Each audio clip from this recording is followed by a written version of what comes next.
tous, j'espère que vous allez bien. Soyez bénis dans le nom du Seigneur. On va louer le Seigneur avec ces chants. Et si vous pouvez, je vous invite à vous tenir debout. On va élever le nom du Seigneur avec ce chant qui dit Hosanna. Hosanna au plus haut des cieux. Hosanna, c'est un cri de louange, un cri de joie qu'on fait monter vers le Seigneur.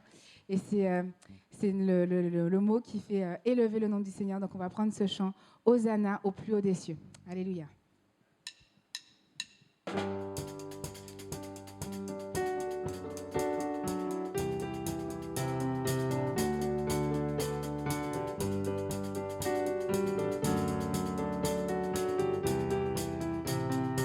Hosanna.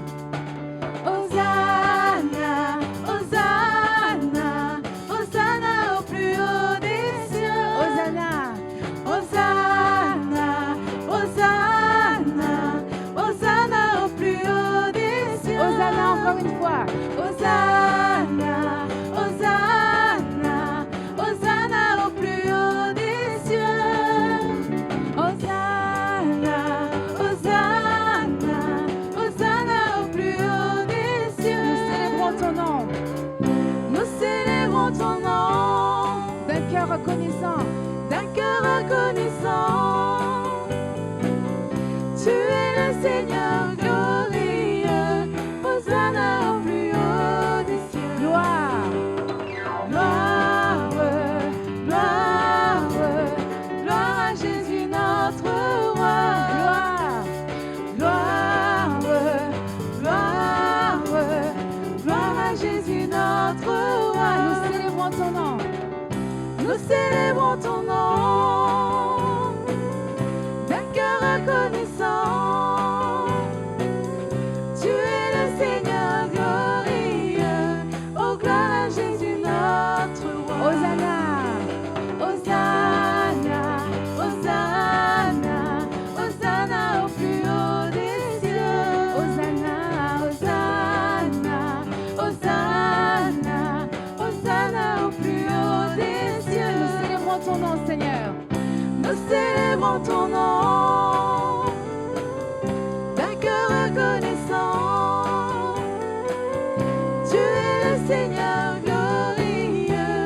Hosanna au plus haut des cieux. Gloire.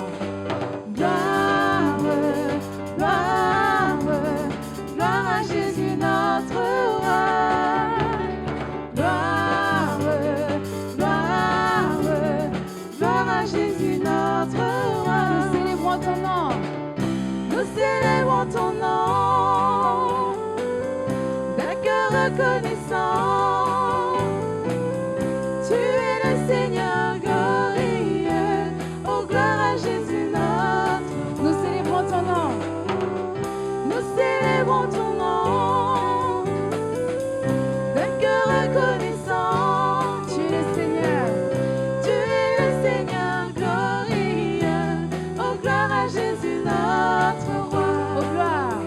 Oh, gloire à Jésus notre roi. Oh, gloire à Jésus notre roi. Alléluia. Il mérite toute la gloire, notre Dieu. Merci, Seigneur. Jésus, il est le même hier, aujourd'hui, éternellement. Alors, ne doutons pas, parce que s'il a pu ouvrir la mer en deux, s'il a pu donner la vue aux aveugles, s'il a pu transformer l'eau en vin, il est capable de faire dans nos situations. Alors, gardons la foi dans nos situations, parce que Dieu est tout-puissant, il est au-dessus de tout. Il est admirable et c'est le Dieu de miracles. On va prendre ce chant, « Ô Dieu, Dieu admirable ».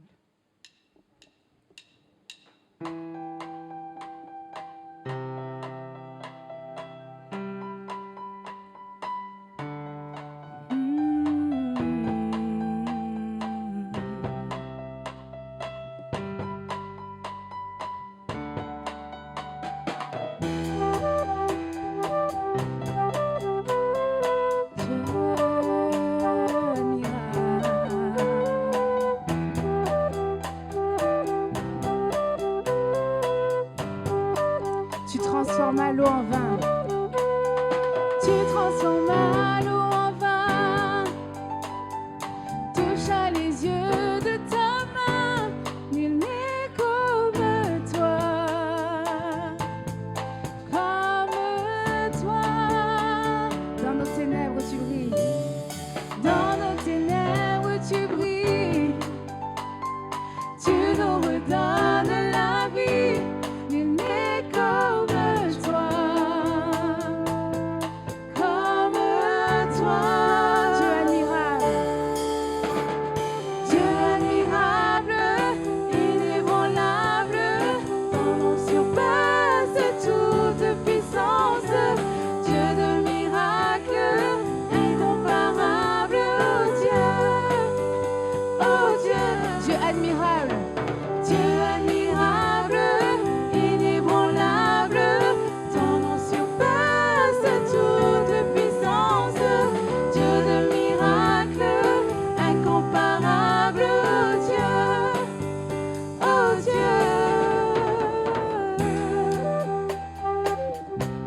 Dieu est pour nous, qui sera contre nous? Alléluia. Si notre Dieu est pour nous, qui pourra nous arrêter? Et si Dieu est avec nous, qui sera contre nous? Si notre Dieu est pour nous, qui pourra nous arrêter?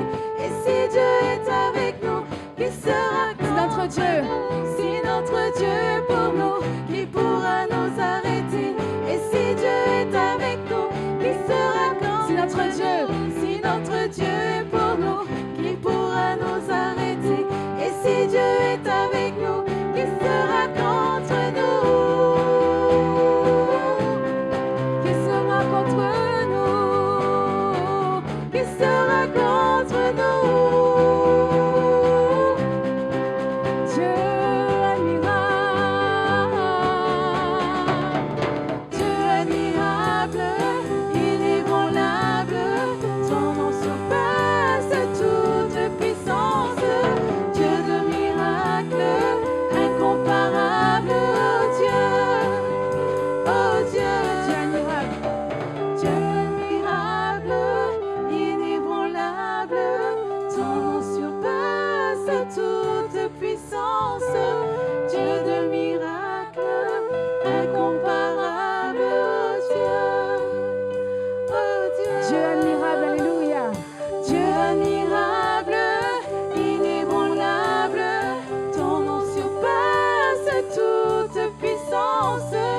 Dieu de miracles, incomparable, oh Dieu, Dieu admirable, Dieu admirable, inébranlable, incomparable, Dieu admirable, Dieu admirable, inébranlable, incomparable, Dieu admirable, inébranlable, incomparable, Dieu admirable, Dieu admirable, inébranlable, incomparable, Dieu admirable, Dieu admirable, inébranlable, ton nom surpasse toute puissance. Dieu de miracles, incomparable, oh Dieu, Dieu admirable, inébranlable, ton nom surpasse toute puissance. Dieu de miracles, incomparable, oh Dieu, une dernière fois, Dieu admirable, Dieu admirable, inébranlable, ton nom surpasse toute puissance. Dieu de miracles, incomparable, oh Dieu,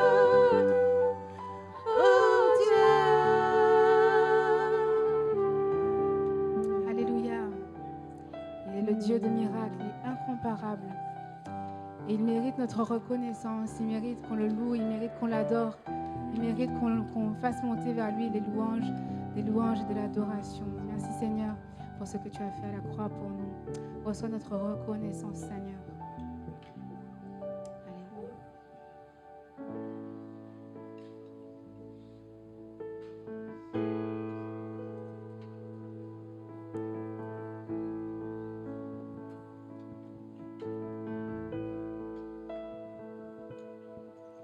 Tu n'as pas attendu que je vienne à toi, mais tu as revêtu notre humanité. Tu n'as pas attendu que je crie vers toi, c'est toi qui m'as appelé le premier. Reçois ma reconnaissance, Jésus, ma reconnaissance pour la croix, ma reconnaissance, Jésus, pour ta venue, ton amour.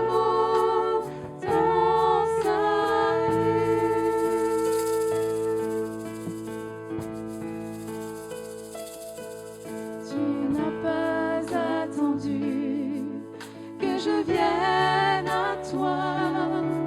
Si tu as revêtu notre humanité,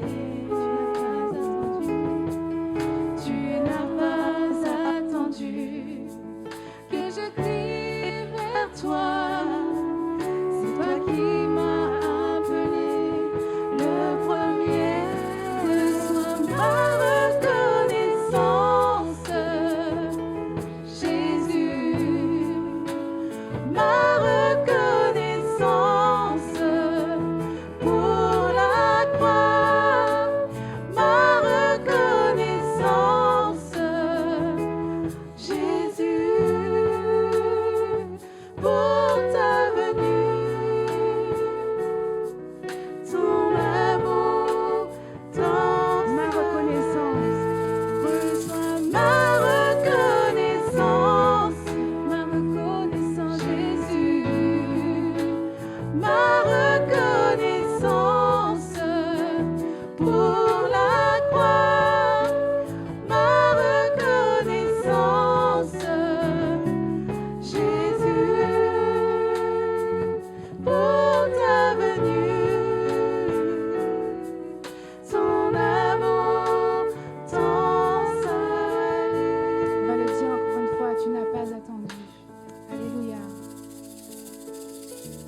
Tu n'as pas attendu que je vienne à toi, mais tu as revêtu notre humanité.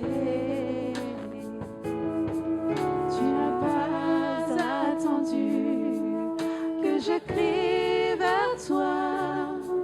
C'est toi qui m'as appelé le premier. Reçois ma reconnaissance, Jésus, ma reconnaissance pour la croix, ma reconnaissance, Jésus, pour ta venue, ton amour, ton salut. Pour ta venue. Pour ta venue, ton amour, ton salut.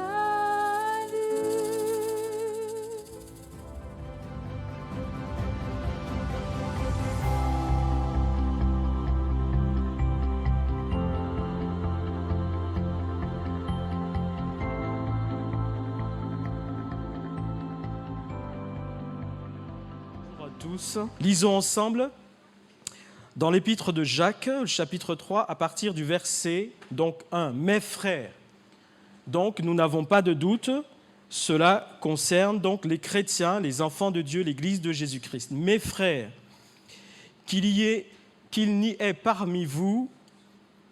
pas parmi vous un grand nombre de personnes qui se mettent à enseigner, car vous savez que nous serons jugés plus sévèrement.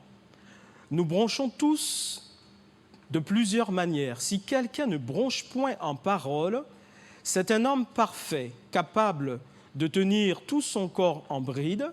Si nous mettons le mors dans la bouche des chevaux pour qu'ils nous obéissent, nous dirigeons ainsi leur corps tout entier.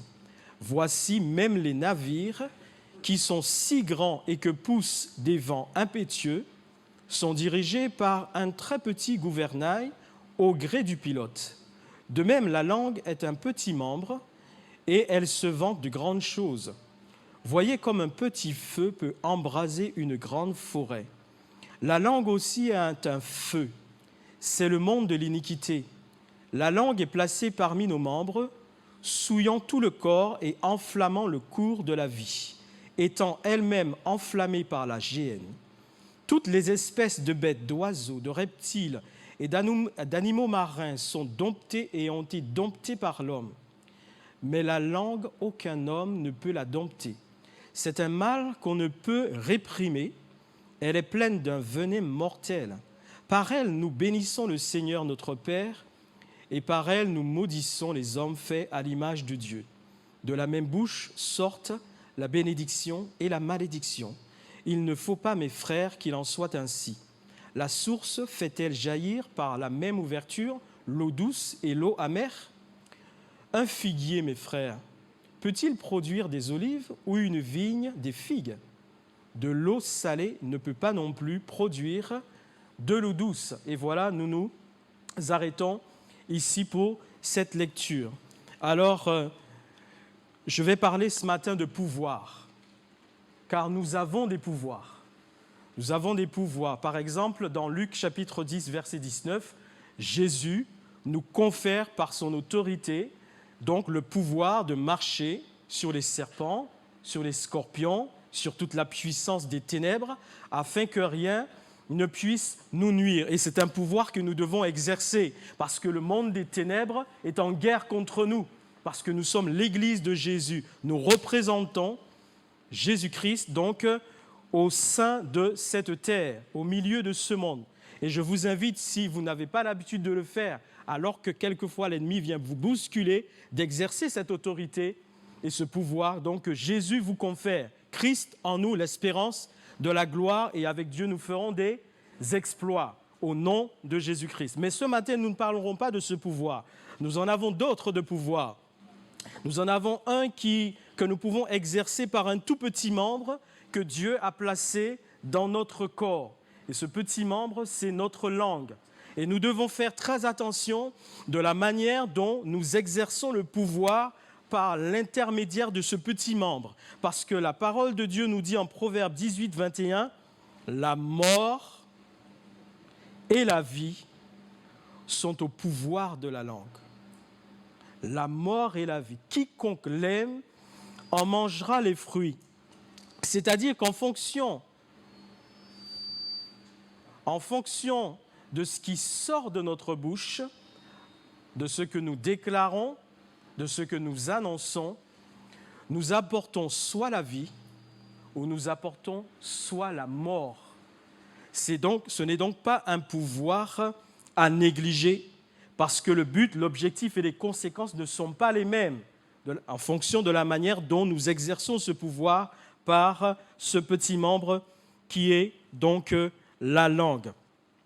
Et si c'est la mort que nous apportons par l'intermédiaire de ce pouvoir, cela est donc extrême et cela est grave. C'est pour cela d'ailleurs qu'en ce sens, dans le passage que j'ai lu en introduction, dans l'épître de Jacques, les versets 1 et 2, il est dit « mes frères », donc s'adressant ainsi à ceux qui prêchent et qui enseignent la parole de Dieu. Donc je suis concerné, puisque je me tiens devant l'auditoire ce matin, cela me concerne. « Mes frères, qu'il n'y ait pas parmi vous un grand nombre de personnes qui se mettent à enseigner, car vous savez que nous serons jugés plus sévèrement. » Pourquoi? Parce que nous bronchons tous de plusieurs manières. Si quelqu'un ne bronche pas en parole, c'est un homme parfait, capable de tenir tout son corps en bride. Même un prédicateur, dans ce qu'il annonce, il doit s'assurer d'être conduit par l'Esprit de Dieu. Pourquoi? Afin de ne pas égarer les hommes, les femmes, les âmes pour lesquels Christ a tant souffert à la croix.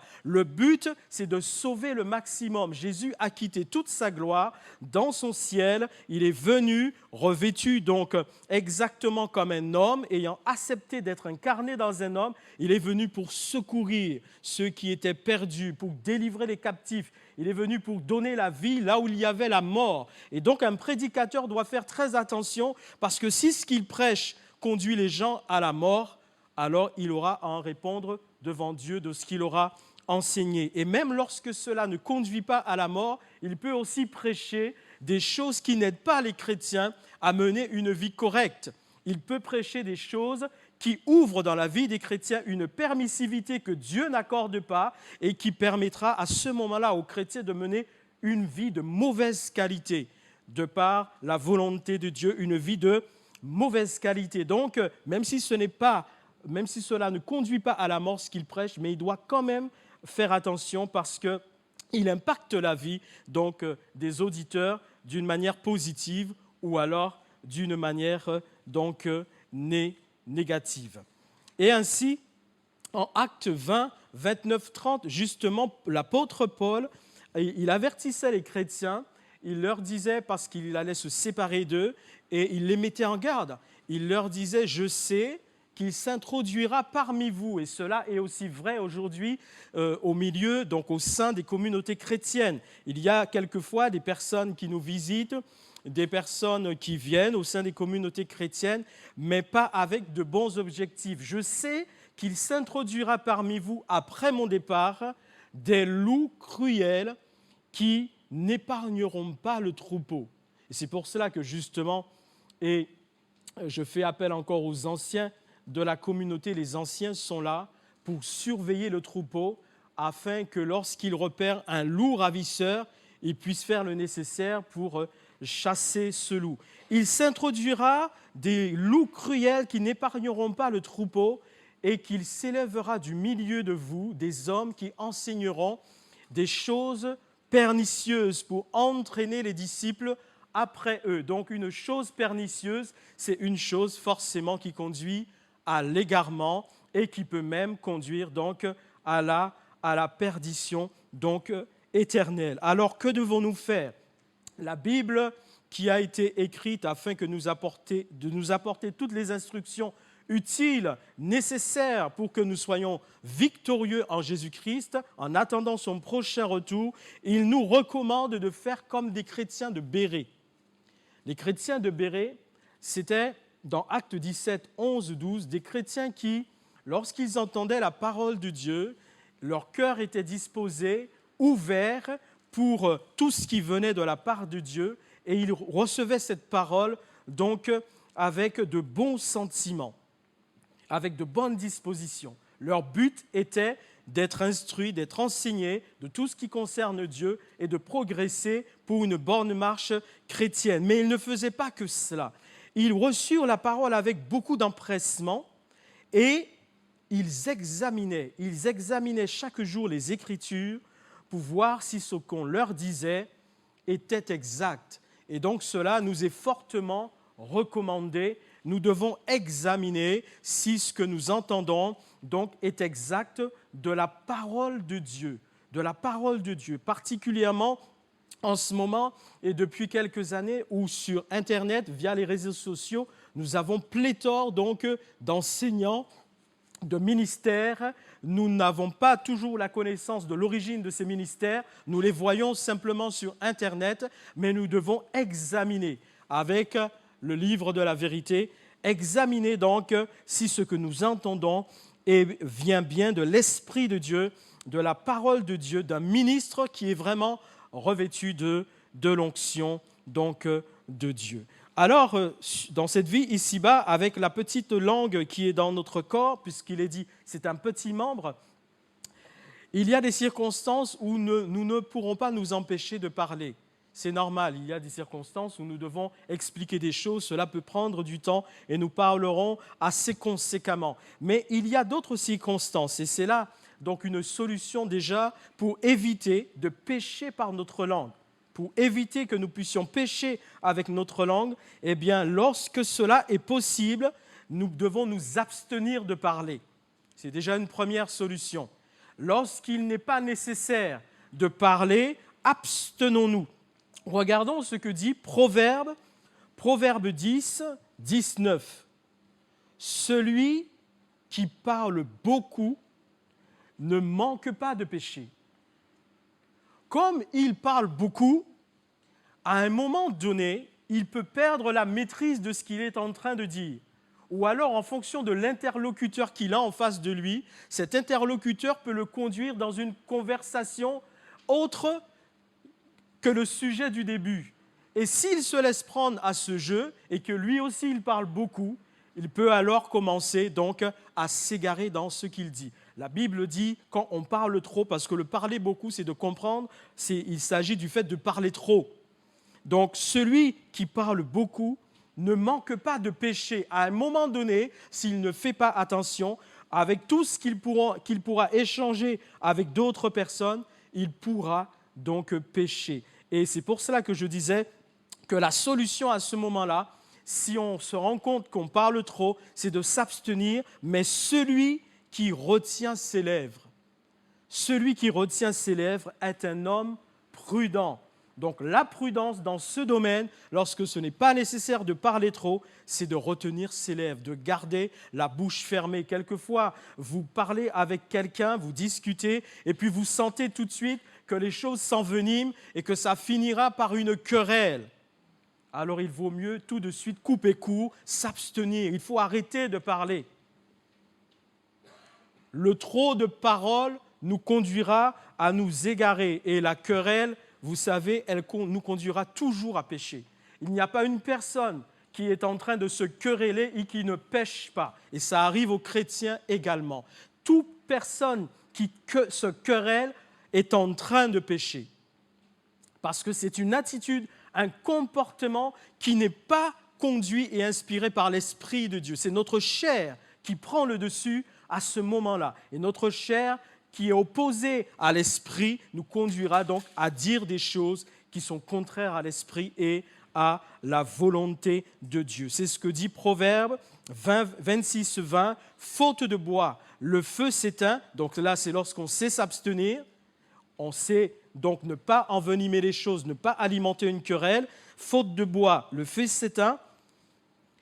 Et quand il n'y a point donc de rapporteur, la querelle s'apaise. Si nous savons garder notre bouche fermée et ne pas alimenter, envenimer les choses, la discussion, il n'y aura pas de querelle. Et cela donc va nous éviter de pécher. Et vous savez que malheureusement, le péché, c'est ce qui nous sépare de Dieu. Dieu dit, ce sont vos péchés qui mettent une séparation entre vous et moi. Là où il y a le péché, il n'y a pas la présence de Dieu. Il y a l'amour de Dieu qui veut que le pécheur change d'attitude et de voie afin qu'il vienne à Jésus et qu'il soit sauvé. Mais la présence de Dieu n'est pas là où il y a donc le péché. Une autre cause qui fait pécher les gens par la langue, par le pouvoir de la langue, c'est la rumeur. La rumeur, lorsque les gens répandent de la rumeur sur leur prochain. Proverbe 10-18 nous dit « Celui qui dissimule la haine a des lèvres menteuses ». Parce que déjà, la personne agit dans la dissimulation. Donc, c'est déjà, effectivement, la personne n'est pas dans la vérité. Elle cherche à cacher quelque chose. Elle dissimule la haine, donc sur ses lèvres sont des lèvres menteuses. Et que fait-elle justement? Elle répand la calomnie. Elle répand la calomnie. Et cette personne, donc, est une personne insensée. Alors que Dieu, depuis l'Ancien Testament, en Exode 20-16, avait clairement déjà averti les hommes en leur disant « Tu ne porteras point de faux témoignages contre ton prochain. » Tu ne porteras point de faux témoignages. Le faux témoignage, c'est un mensonge dont l'intention est de salir une victime. C'est de faire du mal, de détruire, d'abaisser, de vraiment répandre la tristesse, la morosité, le mal contre quelqu'un. C'est ça, la calomnie. Ça s'appelle donc la calomnie. Celui qui répand la calomnie est un insensé. Et nous devons veiller parce que ce petit membre dans notre corps donc, a de grands pouvoirs. Et un pouvoir extrême, nous l'avons vu, j'ai commencé par celui-ci, c'est le pouvoir de la mort. Et la calomnie, c'est un pouvoir de la mort. C'est un pouvoir que nous pouvons exercer si nous n'y prêtons pas attention par rapport à la manière dont nous utilisons donc notre langue. Combien de personnes ont été, sont et seront calomniées donc ici-bas?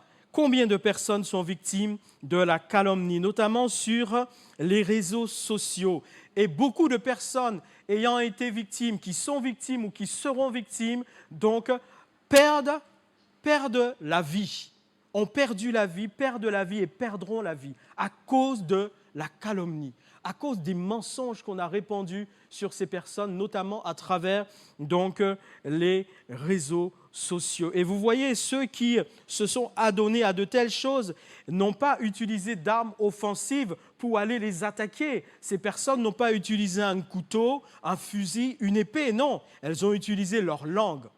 Elles ont utilisé leur langue pour tuer pour tuer d'autres personnes. Un homme de Dieu qui s'appelait Jérémie, un prophète de Dieu, qui a exercé son ministère prophétique à une époque vraiment très difficile de l'histoire du peuple d'Israël, qui était vraiment dans une situation de grande désobéissance envers Dieu, et cela va entraîner la souffrance au sein du peuple. Et justement, Dieu l'avait envoyé avertir le royaume de Juda et la ville de Jérusalem, afin de dire donc à Juda et à Jérusalem, cessez de pécher contre l'Éternel. Cessez de pécher, sortez de votre péché. Arrêtez donc d'imiter les pratiques des nations païennes. Arrêtez d'adorer les idoles, d'offrir de l'encens aux idoles. Va les avertir parce que Dieu nous aime toujours. Il veut notre bien, il veut nous sauver. Donc il dit à Jérémie, va les avertir. C'était déjà très difficile pour ce prophète, donc c'était vraiment pas évident. Et regardez ce qu'ils vont dire. Ils lui disent, nous ne t'écouterons pas, nous ferons ce que nous voulons. Tu auras beau dire ce que tu veux, tu auras beau dire que c'est Dieu qui t'envoie, nous ferons ce que nous voulons. Et en Jérémie 18:10, regardez ce qu'ils disent. Et ils disent, venez, complotons contre Jérémie, car la loi ne périra pas faute de sacrificateurs, ni le conseil faute de sages, ni la parole faute de prophètes. Mais regardez ce qu'ils disent ensuite, venez, tuons-le avec la langue.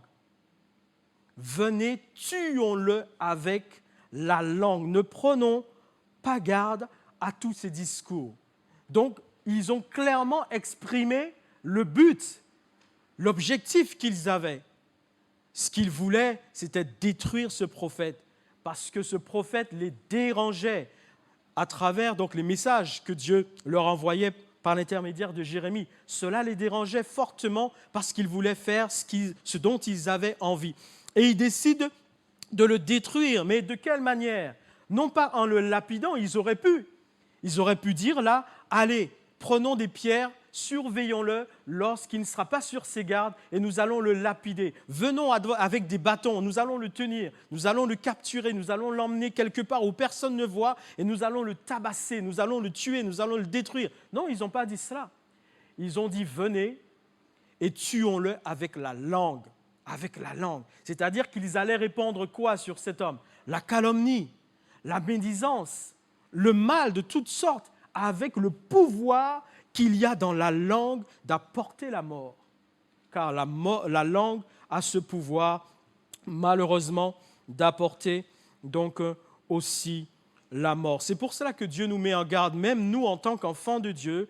Il nous dit que nous serons justifiés par nos paroles, ou alors nous serons condamnés donc par nos paroles. Alors, c'est Matthieu 12, 34, 37 qui le dit. Lorsque des hommes méchants, nous le savons, n'acceptant pas donc la vérité que Jésus est venu leur apporter et surtout voyant la foule, le peuple qui commence à suivre Jésus et à croire en lui, ils ne veulent pas perdre leur prérogative de leur rang social au sein du peuple d'Israël. Alors ils accusent Jésus d'être un serviteur du diable. Ils disent que c'est par Belzébul, le prince des démons, qu'il fait tout ce qu'il fait là. Ces miracles, ces prodiges, tout cela, c'est par le prince des démons qu'il l'accomplit. Et voyez ce qu'il est dit en Matthieu 12, 34, « Race de vipères, comment pourriez-vous dire de bonnes choses, méchants comme vous l'êtes ?» Pourquoi? Il est dit, c'est de l'abondance du cœur que la bouche parle. L'abondance du cœur.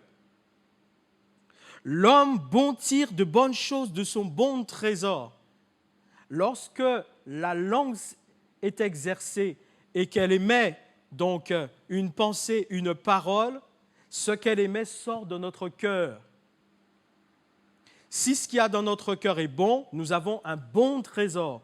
Donc la langue qui manifeste nos pensées et tout cela qui est dans notre cœur, notre langue va pouvoir exprimer tout ce qui se cache de bon dans notre cœur. Et l'homme, par contre, méchant, tire de mauvaises choses de son mauvais trésor. Et si malheureusement c'est le mal qui domine, ce qui va s'exprimer par la langue, eh bien ce sera le mal. Alors, il est dit au verset 36, « Je vous le dis, au jour du jugement, les hommes rendront compte pour toute parole vaine qu'ils auront donc proférée, car par tes paroles tu seras justifié, et par tes paroles, tu seras condamné.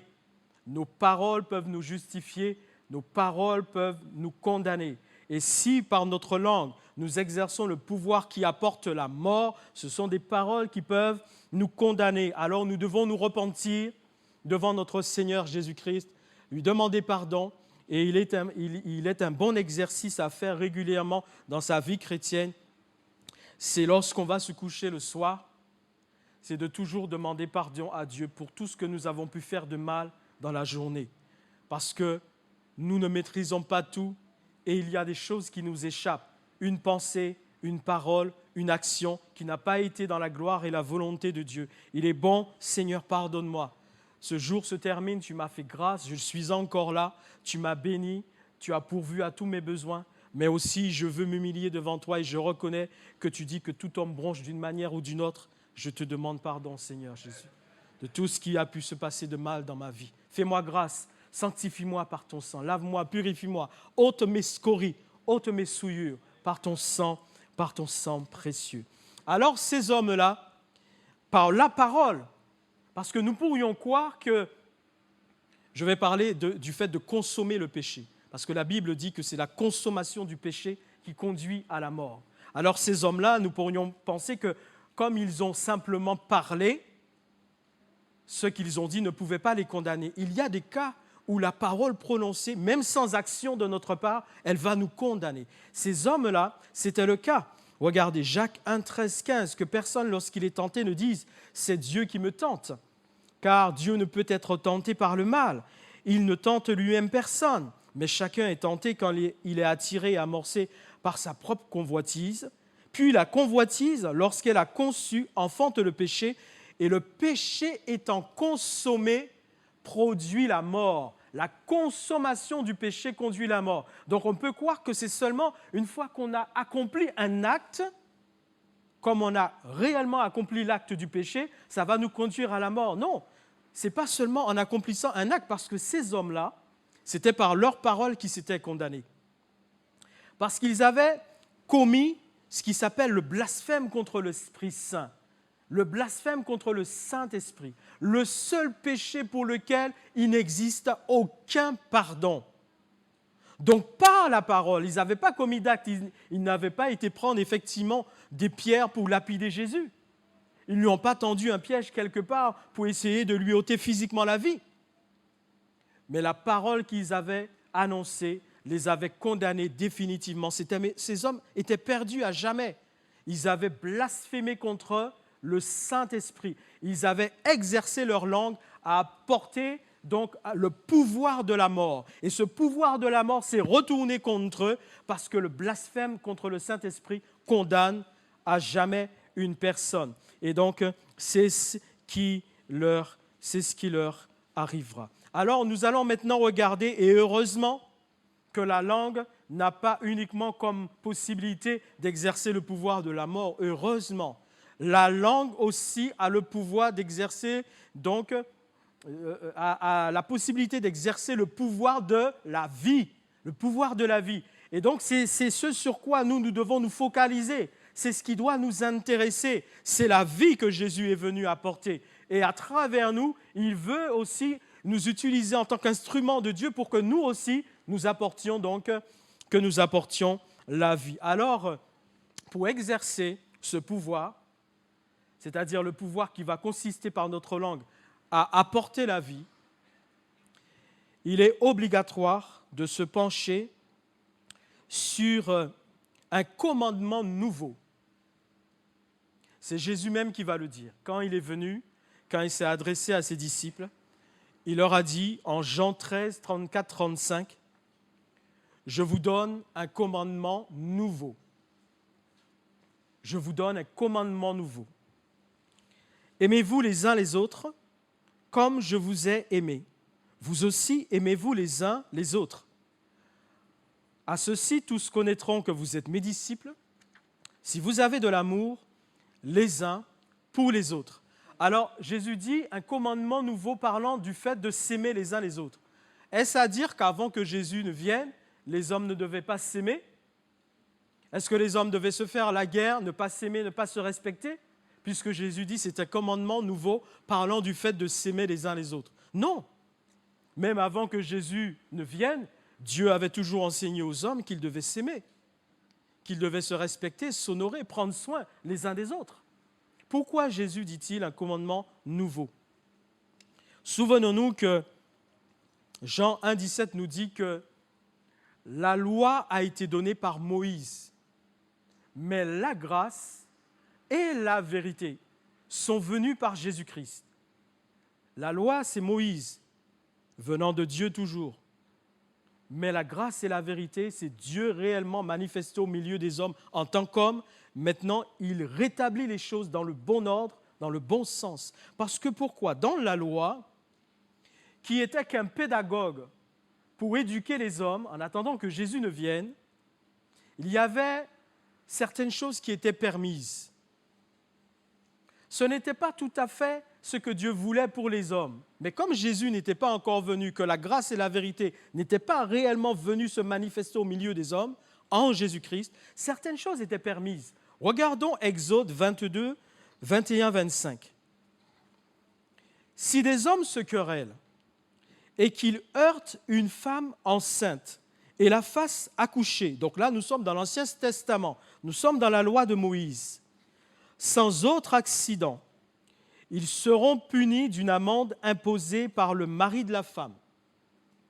Voilà, deux hommes se querellent, ils bousculent une femme enceinte, la femme accouche, mais il n'y a pas d'autre dégâts que cela. La femme est en bonne santé, elle n'est pas blessée, l'enfant est en bonne santé, l'enfant n'est pas blessé, il n'est pas mort, tout va bien, c'est juste que dans la querelle, on a bousculé cette femme. Alors le mari pourra quand même imposer une amende à celui qui est l'auteur donc de cet incident. Mais regardons le reste du passage. Mais s'il y a un accident, tu donneras vie pour vie, œil pour œil, dent pour dent, main pour main, pied pour pied, brûlure pour brûlure, blessure pour blessure, meurtrissure pour meurtrissure. Ça, c'était la loi. Il y avait certaines choses qui étaient permises. Par contre, s'il y avait eu un accident, soit que la femme était morte, soit que l'enfant était mort, soit que les deux étaient morts, s'il y avait des conséquences malheureuses, à ce moment-là, celui qui était l'auteur de ce méfait, de cet accident, devait subir la même chose, vie pour vie. Il avait pris la vie de quelqu'un, on pouvait lui prendre sa vie. C'était la loi. C'est pour ça que Jésus dit, je vous apporte un commandement nouveau. Non pas que les gens ne devaient pas s'aimer dans l'Ancien Testament, mais Jésus est venu apporter toute la dimension de l'amour, de ce qu'est l'amour réel de Dieu. C'est ça qu'il a voulu leur faire comprendre. À une époque, vous avez appris, et on va le voir, c'est ce qu'il dit. C'est ce qu'il dit effectivement. Il dit, vous avez appris qu'il a été dit, c'est en Matthieu 5, 44.